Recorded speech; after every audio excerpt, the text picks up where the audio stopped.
प्यारे बच्चों, पिछले वीडियो में मैंने आपको पवन दूतिका शीर्षक की व्याख्या करते समय लगभग 22 पद्यांशों की व्याख्या मैंने कर दी थी, जिसमें यह बताया गया था कि श्री कृष्ण के वियोग में राधिका जो है काफी दुखी है, व्यथित है, और ऐसे में पवन को दूतिका बनाकर अपने मन की दशा को व्यक्त करने के लिए उसके माध्यम से श्री कृष्ण के पास भेजती है।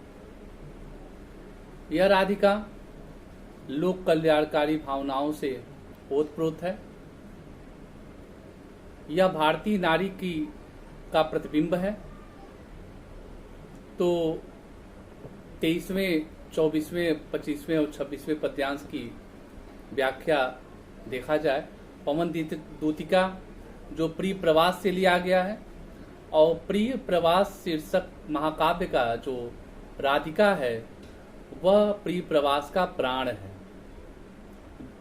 जिस प्रकार थाल में दीपक जल रहा है, अगर कपूर न हो तो वो जो है लौ प्रज्वलित नहीं होती है, तो वैसे ही यदि राधिका उस कपूर की भांति है जो जिसके रहने पर ही प्रिय प्रवास की ज्योति जो है प्रकाशित होती है। तो देखिए, सूखी आगे कहती है 23वें में, सूखी जाति मलिन लतिका जो धरा में पड़ी हो, तो पांवों के निकट उसको श्याम के ला गिराना, यों सीधे से प्रकट करना प्रीति से वंचिता हो, मेरा होना अति मलिन और सूखते नित्य जाना।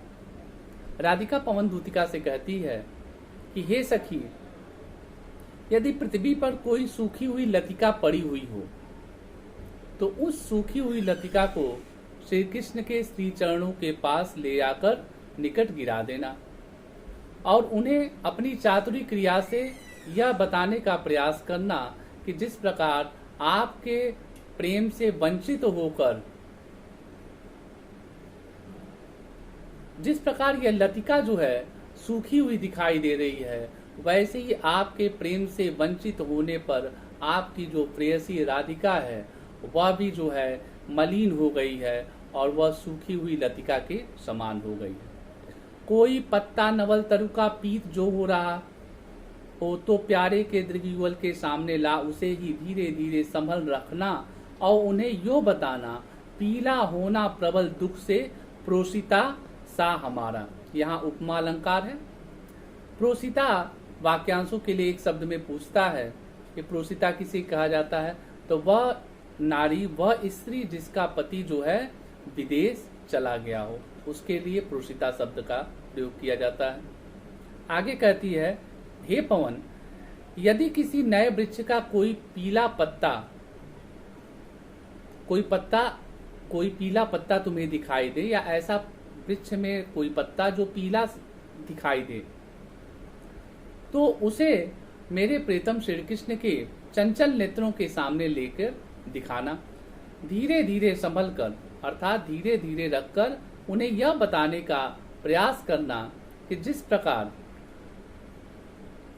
प्रकार यह जो नवीन पत्ता पीला हो गया है, वैसे ही आपके प्रोसिता होने के कारण,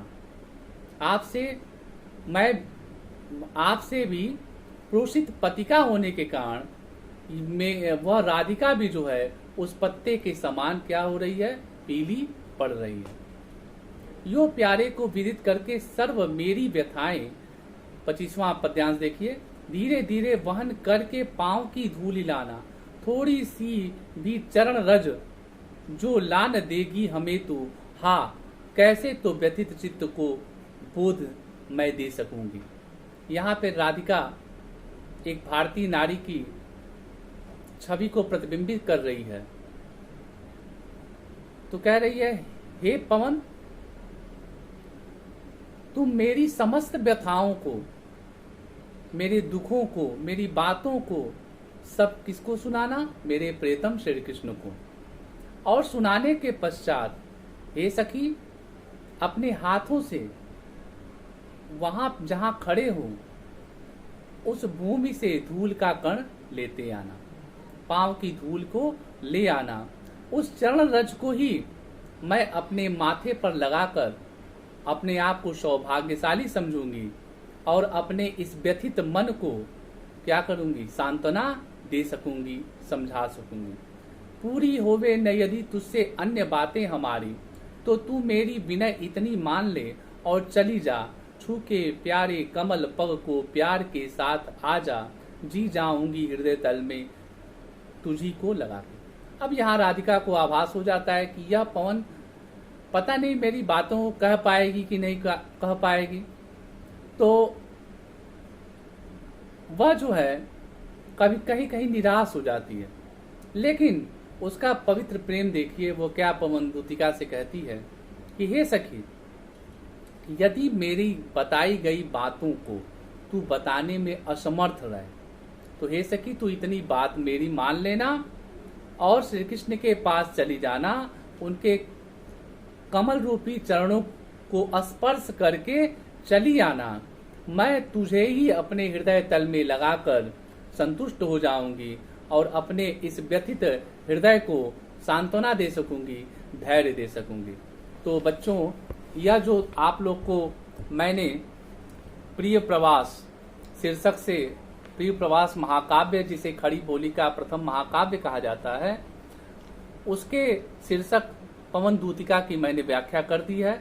आप सभी लोग, ये चूंकि बोर्ड परीक्षाओं के को दृष्टिगत रखते हुए इम्पॉर्टेंट भी है, आप सभी लोग इनको देख लीजिएगा। जो लड़के नहीं देख पाए हो पहले के वीडियो, वह जाएंगे और मेरे वीडियो को देख लेंगे, सब्सक्राइब कर लेंगे, ताकि उन्हें आने वाले वीडियो मिलते रहेंगे, उनके उस पे चला जाएगा मैसेज पे। आज की कक्षा में इतना ही। आप मन लगाकर ध्यानपूर्वक पढ़िए, घर पे रहिए, स्वस्थ रहिए, सुखी रहिए। धन्यवाद।